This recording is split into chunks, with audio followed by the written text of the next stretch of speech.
research assistants or detectives. Yeah. And the folks in Illinois, the First Infantry Division and Antigny, Illinois, have been marvelous on sending pictures, morning reports. I can tell you when he was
are Mr. David Fitzgerald, Senior Official performing the duties of the Undersecretary of the Army. The Honorable Skip Henderson, Mayor, City of Columbus, Georgia, and Mrs. Henderson. The Honorable Richard Cooley, Mayor, City of Smith Station, Alabama, and Mrs. Cooley. Lieutenant General Ken Keene, United States Army retired, former civilian aide to the Secretary of the Army. Mr. John Hargrove, civilian aide to the Secretary of the Army, Georgia West. Mrs. Candy Wachikowski, spouse of Major General Walter Wachikowski, United States Army retired, former Commanding General, United States Army Infantry Center and Fort Benning. Major General Matt Smith, United States Army retired. Mrs. Laura Gower, Field Director, Congressman Brian Cack, Georgia 3rd District. Also joining us today is Sergeant Benning's granddaughter, Miss Sue Conger Williams, and his great-granddaughter, Danielle Proskovic, and her family. Music for today's ceremony is provided by the Maneuver Center of Excellence Brass Quintet, led by Sergeant Adam Mitchell. The salute battery is from the 198th Infantry Brigade. The officer in charge is Captain Reynald Pierre, and the non-commissioned officer in charge is Sergeant First Class Michael Johnson. Ladies and gentlemen, please stand if able. Military personnel in uniform render a hand salute for honors which Major General Tooley has deferred to the family of Sergeant Benning in honor of his service, and remain standing for the national anthem performed by Specialist Johnny Watkins of the MCOE Band and the invocation given by the Maneuver Center of Excellence Chaplain Colonel Scott Kuman.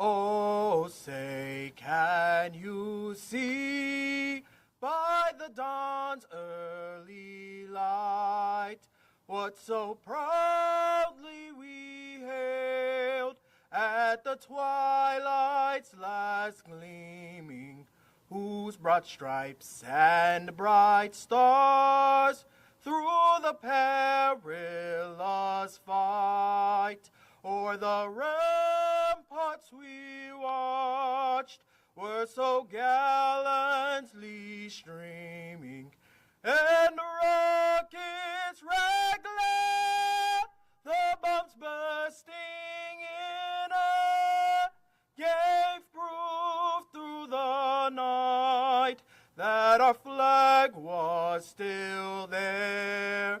Oh, say does that star-spangled banner yet wave o'er the land of the free and the home of the brave?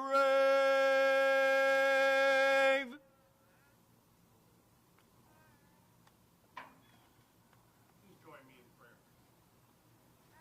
Almighty God, I humbly invoke your blessing upon the ceremony and the redesignation of our post at Fort Benning. We lift our hearts in sincere thanksgiving for the bountiful evidence of your rich blessing upon our nation.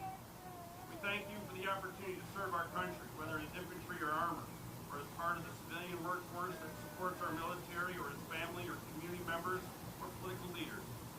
Now, Lord, as we redesignate, may you also strengthen us to rededicate our energy individually and collectively to live out our nation's creed, one nation, under God, with liberty and justice for all.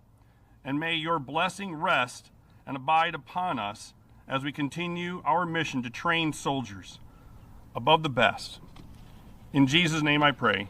Amen. Amen.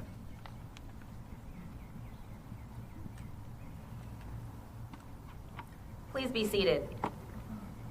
At this time, Sergeant First Class Johnson is presenting Miss Conger Williams with a shell casing, signifying today's cannon salute in recognition of her grandfather's service and dedication.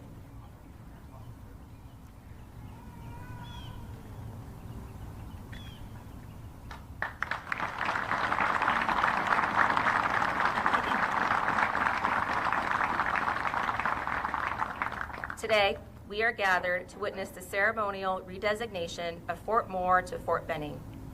Fort Benning's storied history began on October 7, 1918, with its establishment on 84 acres in Columbus, Georgia. It was quickly relocated to a larger site south of the city to support the expansion of training areas and rifle ranges necessary for infantry training.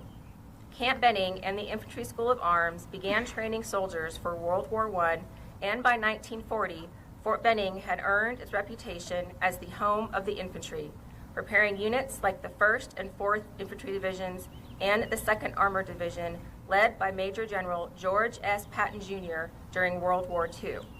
The Parachute Test Platoon conducted the Army's first parachute jump over Lawson Army Airfield in 1940, and the paratroopers who trained here played pivotal roles on D-Day in 1944.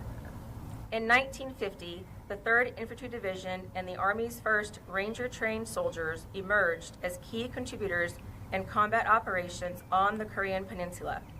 During the Vietnam War, Fort Benning trained troops like the 1st Battalion, 7th Cavalry Regiment engaged in historic battles, most notable is Ia Drung in 1965, in which the U.S. Army learned the effectiveness of air mobility.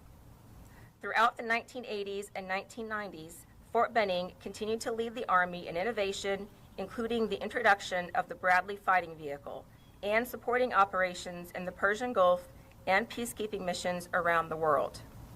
Following the 9/11 attacks, Fort Benning intensified its infantry training and education programs for the global war on terrorism. In 2009, Fort Benning became the Maneuver Center of Excellence, combining the infantry and armor branches under one mission. Today, Fort Benning remains home to the 75th Ranger Regiment, the 1st Security Force Assistance Brigade, and other key units, continuing its legacy of excellence for over a century. In 2023, Fort Benning was renamed to Fort Moore in honor of Lieutenant General Hal and Julie Moore, whose contributions to the Army and Army families left a legacy of dedication, sacrifice, and service. Today, let us honor the soldiers of the past, those who made significant contributions to Fort Benning and Fort Moore, as we look toward the next chapter and continue to train our armor and infantry soldiers to be lethal and fully prepared to fight tonight as we redesignate Fort Moore to Fort Benning. Sergeant Fred G. Benning, a World War I hero and the new namesake of the installation, exemplified extraordinary courage during his military service. Born in Norfolk, Nebraska in 1900, Benning enlisted in the Army in 1917 at the age of 17. Serving with the 16th Infantry Regiment, 1st Division, he demonstrated remarkable leadership during the Mizargan Offensive on October 9, 1918. After his platoon commander was killed and senior non-commissioned officers were wounded, Benning took command of his platoon and led 20 men through heavy fire to secure their objective on Hill 240 near Exumont, France. For his heroism, Benning was awarded the Distinguished Service Cross, the Army's second highest honor. Movement to secure their objective on Hill 240 was no small feat, as Benning's platoon was a machine gun element. Benning and his men traversed the battlefield with their weapon systems, the Hotchkiss Model 1914. The Hotchkiss machine gun was one of the first gas-operated, air-cooled machine guns, weighed in at 110 pounds, and required a crew of 9 soldiers. It could fire at a rate of 450 to 500 rounds per minute, fed by strips of belt, each holding 24 to 30 rounds. The lineage of the modern machine gun can be traced through these early weapons to designs like the M240, a general-purpose machine gun widely used today. While the M240 shares the core function of automatic fire suppression with the Hotchkiss, it benefits from a century of advancements in materials, design, and manufacturing. It's significantly lighter, weighing under 40 pounds with its tripod, can fire up to 650 rounds per minute, and features enhancements like quick change barrels for sustained fire. The M240's versatility allows it to be mounted on vehicles, aircraft, and tripod, fulfilling a variety of roles from infantry support to area defense, showcasing the continued evolution of the machine gun from its World War I origins. At this time, the host of today's ceremony, Major General Tooley, accompanied by Command Sergeant Major Haight, Colonel Evans, and Command Sergeant Major Aguayo, conduct the official casing of the Fort Moore garrison colors for the last time and the uncasing of the Fort Benning garrison colors.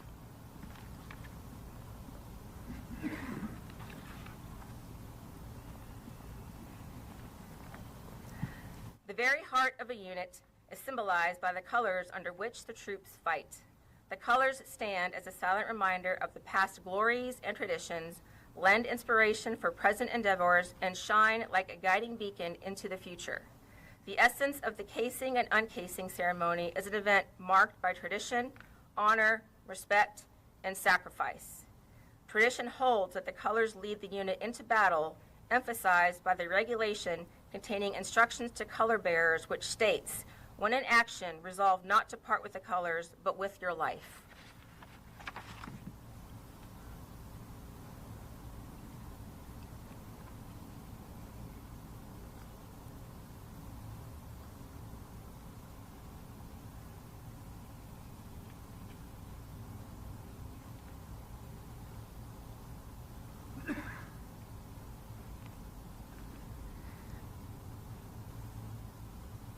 Just like the casing, the uncasing ceremony is a simple event, rich with tradition and heritage. It defines a point in time to commemorate the beginning or continuation of a unit's history and lineage by carrying on the finest of traditions of the United States Army. The Fort Benning garrison colors consist of the Installation Management Command distinctive unit insignia and the Fort Benning scroll. These colors represent the pride and the spirit of the soldiers and civilians who serve under them, providing sustainment, support services, and base protection, ultimately empowering a high quality of life for those who live, work, and rely on the installation and this community. A ready soldier has a ready home front. Effective 3 March 2025, Fort Moore was redesignated as Fort Benning in accordance with the Secretary of Defense, Title 10, United States Code, Section 113. Today, 16 April 2025, we ceremoniously redesignate Fort Benning in honor of Sergeant Fred G. Benning, who served his nation with extraordinary heroism during World War I and in recognition of the installation's celebrated history of service to the United States of America. Ladies and gentlemen, join me in welcoming the Commanding General of the Maneuver Center of Excellence and Fort Benning, Major General Colin P. Tooley.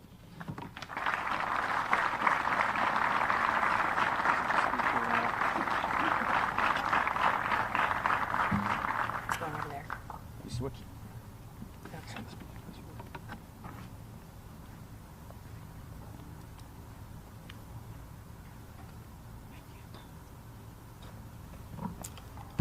Okay, for the record, I was not lost.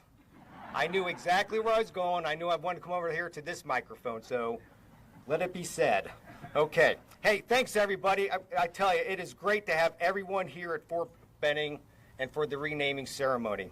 This is a significant event, and I'd like to thank everyone that is here today for coming out.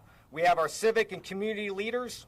We have, as well, many, many veterans are here in the crowd today. And I'd like to thank all of you for your continued support to Fort Benning, to the soldiers, and to the families. The partnership here at Fort Benning with our surrounding Chattahoochee Valley has been so very important to the success of our mission. And on behalf of the entire command, I also want to extend a heartfelt thanks to the Benning family. And I know Sue's not going to like this, but I'm going to have Sue, Danielle, and Kate, if you guys could all stand up. This is Sue, raise your hand. Granddaughter to Sergeant Benning. Danielle, the great-granddaughter, and little Princess Kate, the great-great-granddaughter to Sergeant Benning. How about an applause for them?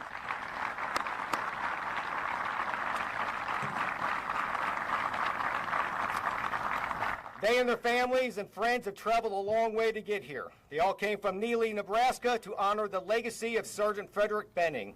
Your participation in this next chapter of joining the Benning family, sharing and joining the Fort Benning family, and sharing your memories with us of who Sergeant Benning was is truly appreciated. It brings such a warmth and a spirit to this ceremony. Sue, as we dove into your grandfather's history, we really found out a lot about him and his values. Several defining qualities shone through. Sergeant Frederick Benning was not only a skilled leader, rapidly ascending the ranks thanks to his expertise, but also as an NCO who was skilled both tactically and technically. He understood the vital role of emerging technology within his machine gun platoon, and he used that knowledge to accomplish his mission. Yet, what sets him apart was his unwavering dedication to his soldiers, his understanding of the soldiers' needs. He understood that his leadership was critical to mission success.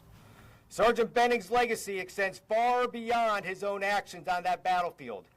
He embodies the very spirit we strive to cultivate here at Fort Benning. That spirit, one of dedication, courage, leadership, is reflected here at Fort Benning on our three tenets: people, leaders, and transformation. Sergeant Benning's life exemplifies the very essence of these principles, serving as a timeless reminder for all of us. You heard earlier, but Fred Benning's story began back in 1900, where he was born in a small town of Norfolk, Nebraska. But like many who joined this service today, he had a humble upbringing. He learned the value of hard work as a young teenager, rising up every morning before dawn or sunrise, rising up and working at a bakery. That type of work ethic is what instilled in him the will and the desire to serve his nation. At the age of 17, less than 2 weeks after the nation declared war on Germany, he enlisted in the United States Army as an infantryman. Pretty fitting, as a baker, he became what we call affectionately a doughboy, which is a popular nickname for those who went to fight in the war to end all wars, World War I. 2 short months later, then Private Benning found himself crossing the Atlantic on a troop ship bound for France. Though the year was 1917 and the destination different, that swift transition from civilian life to a soldier is very familiar to what we see here. You're going from a familiar lifestyle to an unfamiliar one. And that is what we see with the men and women who come through Fort Benning as a transition to becoming soldiers in our Army. Fred was just a teenager, barely a man. Yet within a year, he was promoted to corporal, leading a machine gun team into the crucible of battle. Imagine this. 1st Division landed in France in July 1917 without a single machine gun. After getting issued his Hotchkiss machine gun and about 3 months of training, Corporal Benning in 1st Division entered the war. During his time on the front, he was credited for participation in over 9 different battles and campaigns, a true testament of his courage and dedication. After the armistice on November 11, 1918, now Sergeant Benning marched with his fellow machine gunners to occupy a portion of the Rhine River Valley inside Germany. Next, they returned home back in the summer of 1919. Fred and his doughboy veteran brother, Henry, completed their time in the Army and now operated a bakery in the post-war period. But Fred's sense of duty wasn't over. It didn't end on the battlefield. He married in 1926, and he continued to serve his community. Becoming the mayor of Neely in 1948, he was the pillar of the community. Active with the Red Cross, also the commander of the local Veterans of Foreign Wars, Fred truly embodied a life dedicated to selfless service to his nation, to his community, and his fellow veterans. Finally, he hung up the apron at the age of 65. He retired, his life a testament to hard work, courage, and unwavering dedication. He passed away in 1974, leaving behind a legacy that will continue to inspire future soldiers for generations to come. As you can see, Sergeant Benning exemplified the very essence of taking care of people through effective leadership both on and off the battlefield. And so too, we strive to instill those same qualities of Sergeant Benning here at Fort Benning, at the Maneuver Center of Excellence. Forging exceptional leaders is at the very heart of what we do. Each year, thousands of leaders, young leaders, come through here and graduate, only to go out and serve and lead in our Army. Yet, as then Corporal Benning learned in the crucible of war, and as countless leaders have discovered before and since, the mantle of leadership is often thrust upon us when we least expect it, during the most challenging of circumstances. On October 9, 1918, during the Meuse-Argonne offensive, Sergeant Benning and the 1st Division launched a critical attack on Hill 240, just north of Exermont, France. This vital position, situated on the boundary between 1st and 5th Corps, held immense importance for the outcome of the battle. As the 1st Division charged forward, tragedy struck the machine gun company of 16th Infantry Regiment. Their platoon leader, the young Reggie Young, was killed right at the beginning of the attack. Both of the sergeants in his platoon were wounded and incapacitated. Then their company commander was killed, Lieutenant Eldon Betts. In a blink of an eye, amidst the chaos and carnage, platoon leadership fell upon the shoulders of a young 18-year-old Corporal Benning.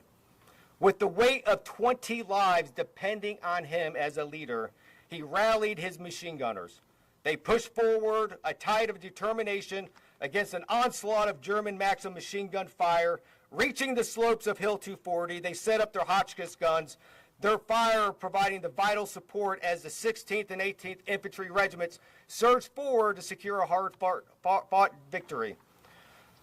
Benning's courage under fire, his unwavering leadership in the face of unimaginable loss, did not go unnoticed.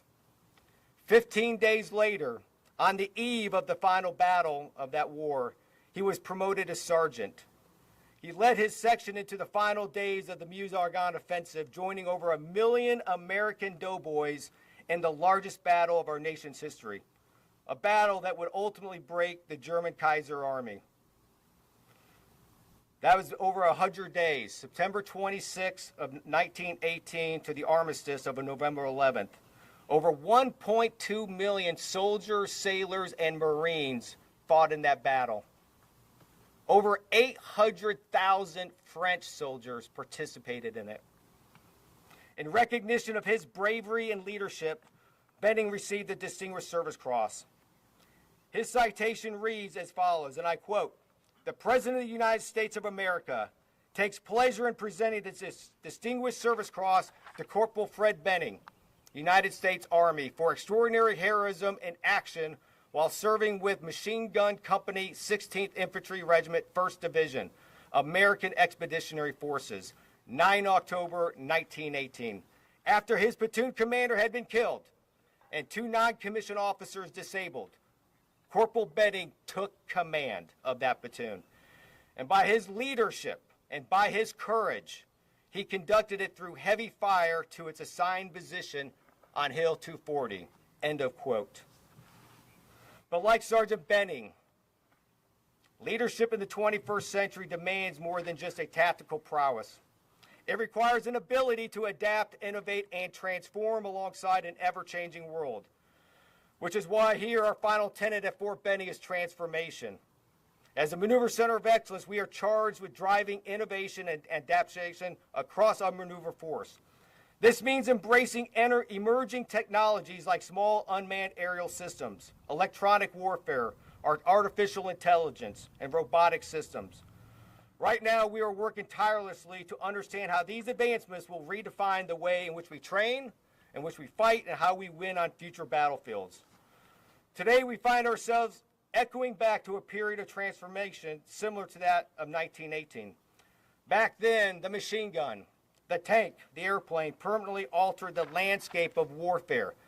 It is no coincidence that Sergeant Benning found himself serving in a state-of-the-art machine gun company within the 16th Infantry Regiment, on the cutting edge of that era's transformation. Benning's machine gun squad of 1918 consisted of the French model 1914 Hotchkiss machine gun that weighed 110 pounds with the tripod.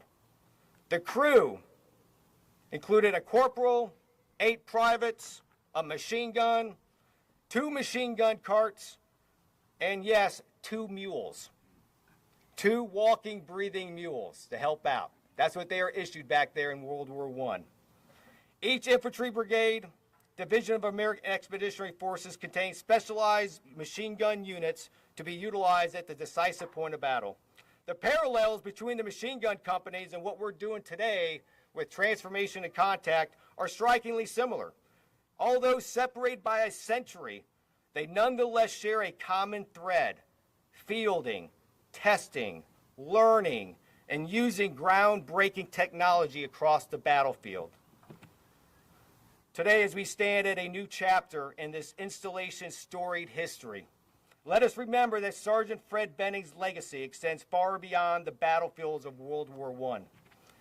It lives on in the thousands of soldiers who train here every year, in the cutting-edge tactics and technologies we develop, and in the unwavering commitment to excellence that defines our every endeavor.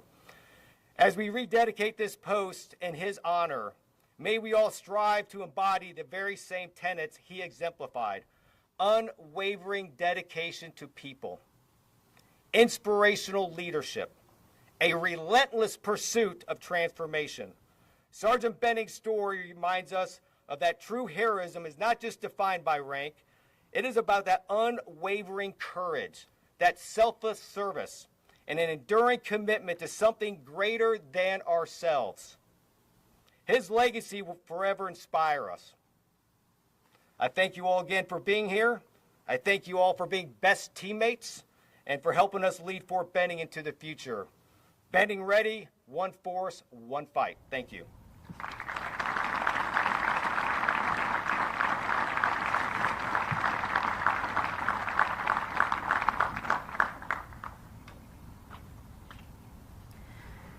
Ladies and gentlemen, the granddaughter of Sergeant Fred G. Benning, Miss Sue Conger Williams, will give remarks.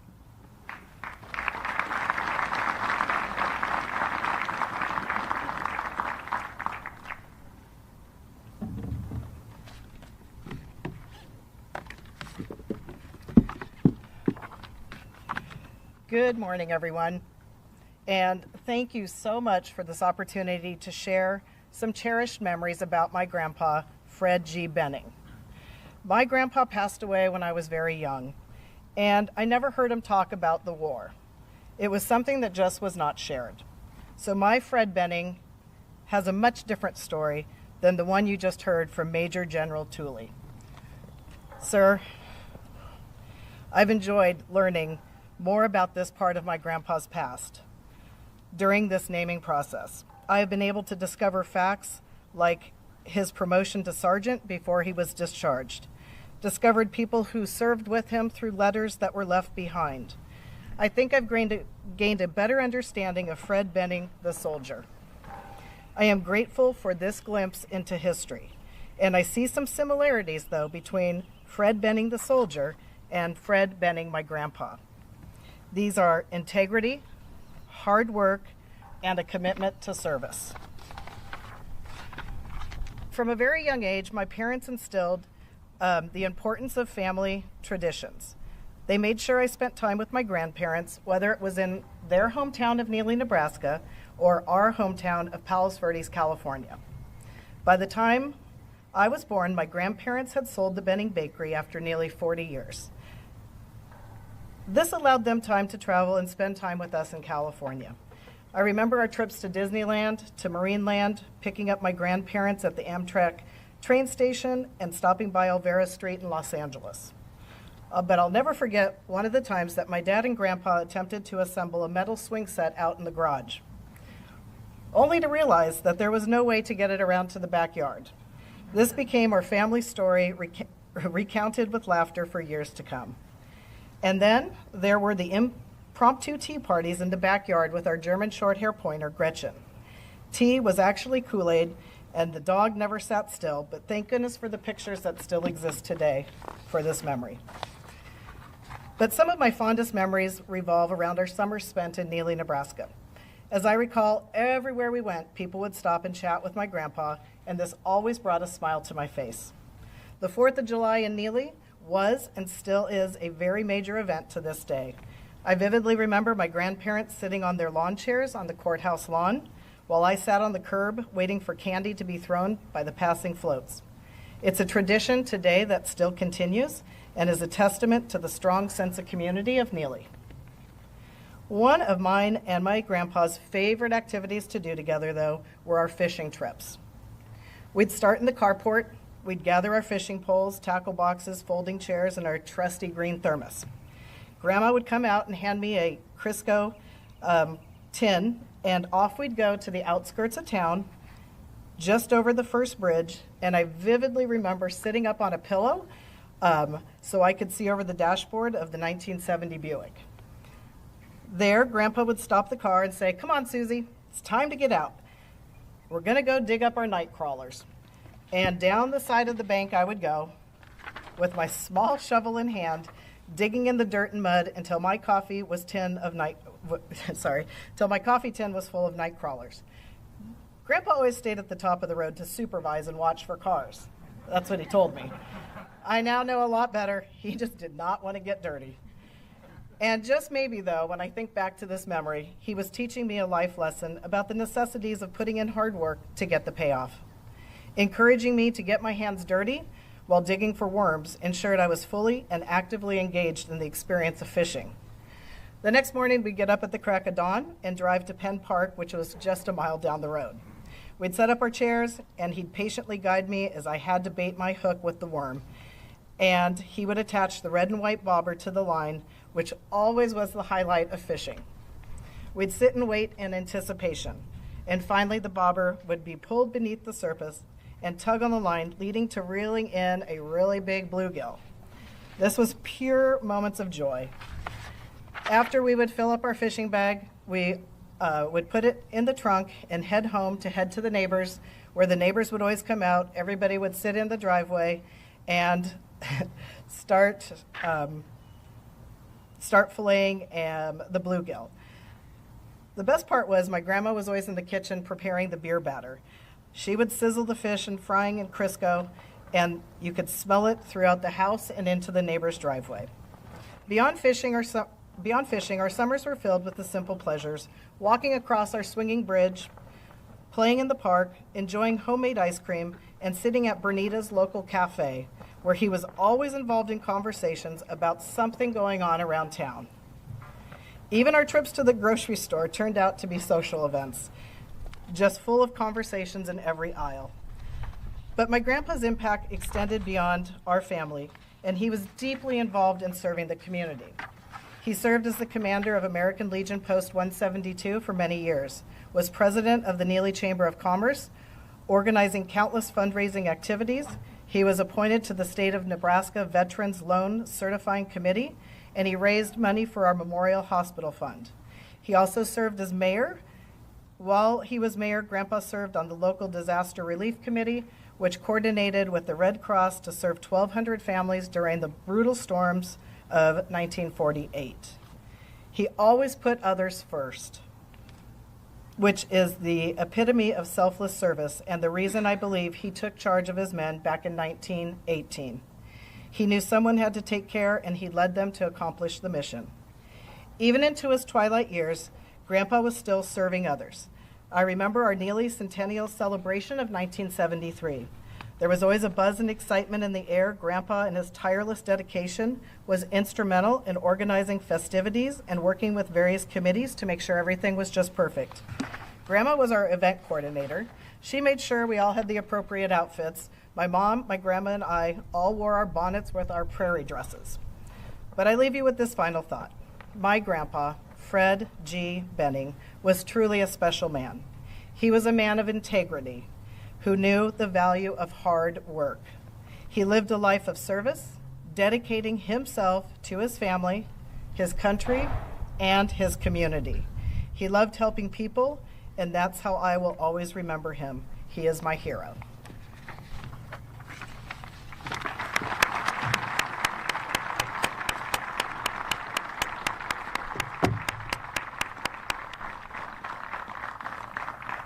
At this time, we invite the family of Sergeant Benning to join the Commanding General, Command Sergeant Major, and Garrison Command Team for the sign unveiling.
Can you say it one more time?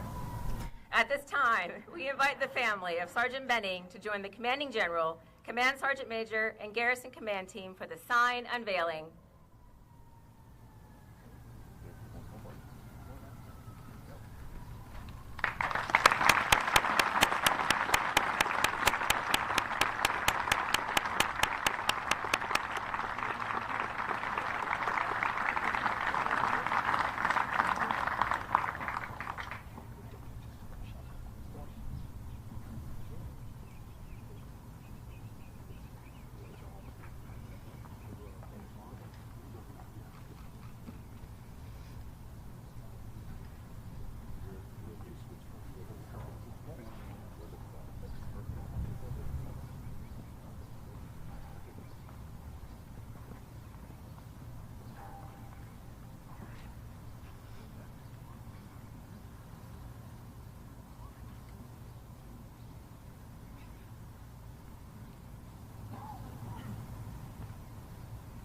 Good back there?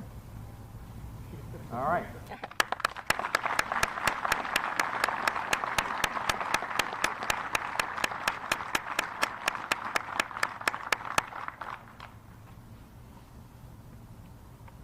Ladies and gentlemen, please rise as you are able for the singing of the Army song.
Ladies and gentlemen, this concludes our ceremony. We thank you for attending.